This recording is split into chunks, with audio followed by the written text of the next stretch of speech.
ito guys, titikman na natin ang Milo Champ Bites. Ganito yung paka-itsura niya. Oh. Yan o, maliliit lang siya guys. Parang ganito, wait lang.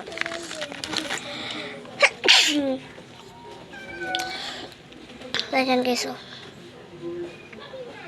Ganyan.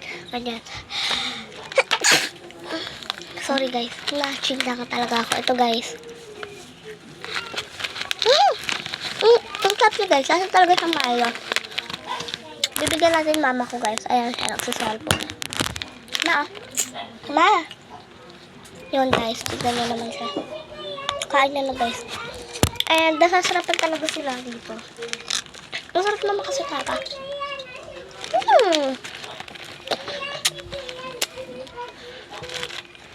Bilala ito sa Tagaytay, sa Pora. Meron pa ako dito actually isa. Ayan o. Yan, dalawa kasi sila. Ito muna binuksan ko. Ito na sa unahan, malamang. Ito ang bubuksan. Kalsi siya.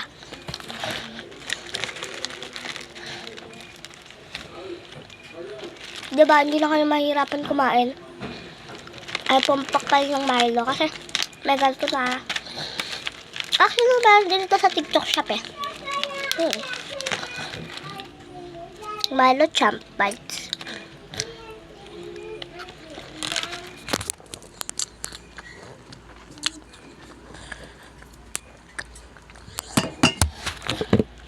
Ang lakas niya.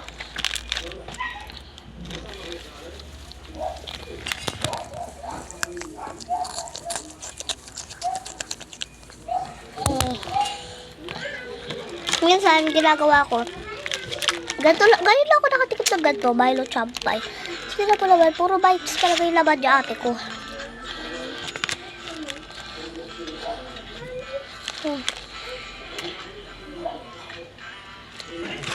Kapag matitanda na kasi yung ginagawa nila guys, ginagato na lang nila oh.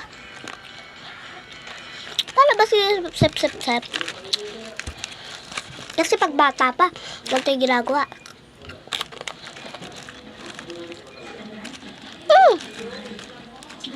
Si kagat. Ganyan. Kaya ginawa ko guys.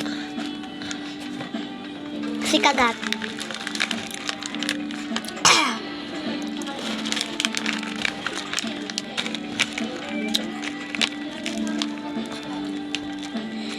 Basta pag nakakita kayo na ganito, bababasa nyo naman po yan agad oh. Milo Champ Bites. Painom na ako deh.